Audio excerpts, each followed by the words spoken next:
It's very fulfilling that the things that were taught and said during the podcast has really transformed a lot of people's lives.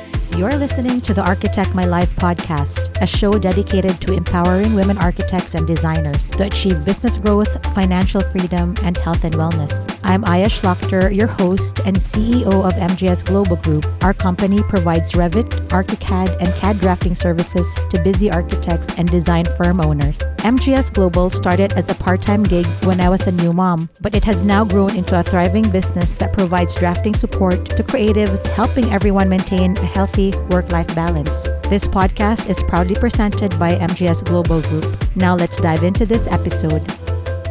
Hi everyone, Aya Schlachter of the Architect My Life podcast.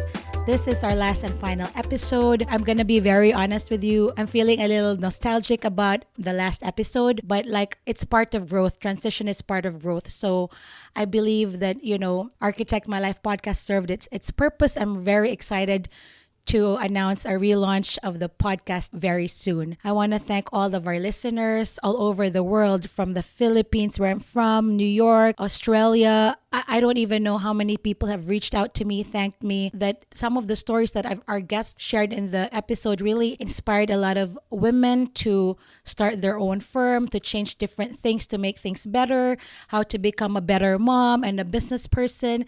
So I really want to thank all of our guests who have shared so much of their knowledge and time to help the women in architecture succeed in business and also in life. That being said, I want to share, how Architect My Life started. It really started during the pandemic when we were all on lockdown, and I was hanging out in Facebook groups, Women in Architecture, all of the Facebook groups, specifically women, because I wanted to see how other people, especially moms in the profession, were navigating life during pandemic. And I realized we were all in the same page. So I created Architect My Life podcast to help women really navigate working at home, taking care of their kids, as well as running a business and how to even find clients, because it was a very stressful time. Later on, Architect My Life podcast evolved to highlighting women firm owners, leaders, trailblazers who actually inspire the women to be better versions of themselves, better human beings, better business women, better bosses, better moms. And I don't only interview firm owners, but people who actually are leaders in their firms and people who want to improve themselves if they're an employee. It's kind of like professional development. So that's how Architect My Life started. And it's very fulfilling that the things that were taught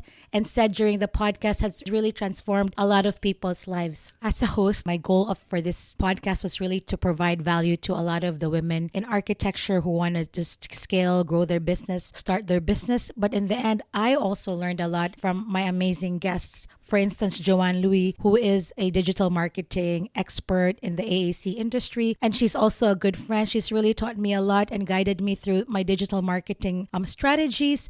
And now we have this amazing YouTube channel, robust content team. We do a lot on social thanks to all of the knowledge I learned from Joanne. Another instrumental guest was Bolanley Williams-Ollie, who is the CFO of Mancini Duffy, where she says, don't treat architecture as an expensive hobby. Treat your firm as a business. A lot of us architects and designers and firm owners were taught to master our craft but not taught how to run or grow a business. Architecture is a business and money is important. Money and cash flow is like oxygen for the business. I took that to heart and made sure I built nest eggs so that when something happens, I'm able to pay my bills, pay my rent, and pay my employees. Most important, I also got to interview amazing thought leaders and leaders in the industry, like the AIA future president, Evelyn Lee, 2024 president. She was on my podcast, and she as well provides a lot of knowledge and value to the AAC industry through her podcast, and now she will be serving as AIA president next year. Shannon Battison, Australian Institute of Architects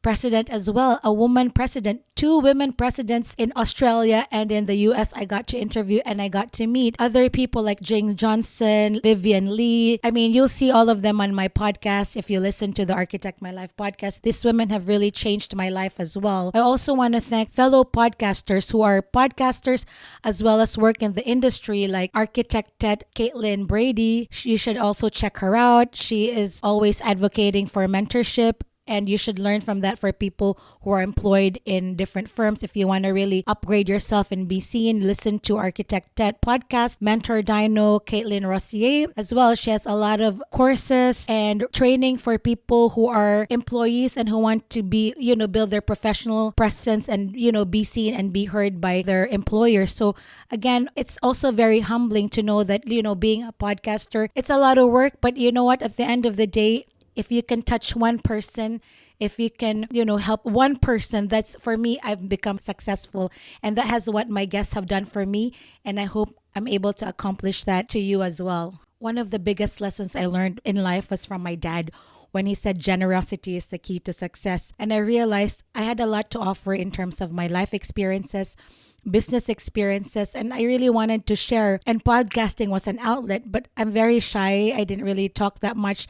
I hate going to networking events, but I knew that I had a deeper purpose in life. If I can empower and share all of my experiences that will help other women who want to start a business, want to learn how to do business development, scale their business, find clients, and I need to share that with other people, right? Like public speaking is one of the scariest things people could do. I think podcasting and public speaking is like really very intimidating. My husband, who's been listening to podcasts for years and years, when I told him that I was going to be podcasting, he was like, oh, it was like, I was very nervous about it. I mean, like I said, I don't do public speaking. I'm not a teacher. I'm not an educator. I don't do things like this. But podcasting has allowed me to grow as a human being and also build my confidence. It's built my confidence. And now I've spoken in different summits like the Women's Leadership Summit. And I will be speaking in the AIA National Convention in June in Washington, D.C. And one of the reasons that I'm doing this is because of the feedback that I've been getting from the people who have heard me speak. One time I spoke at the AIA Cleveland, and this woman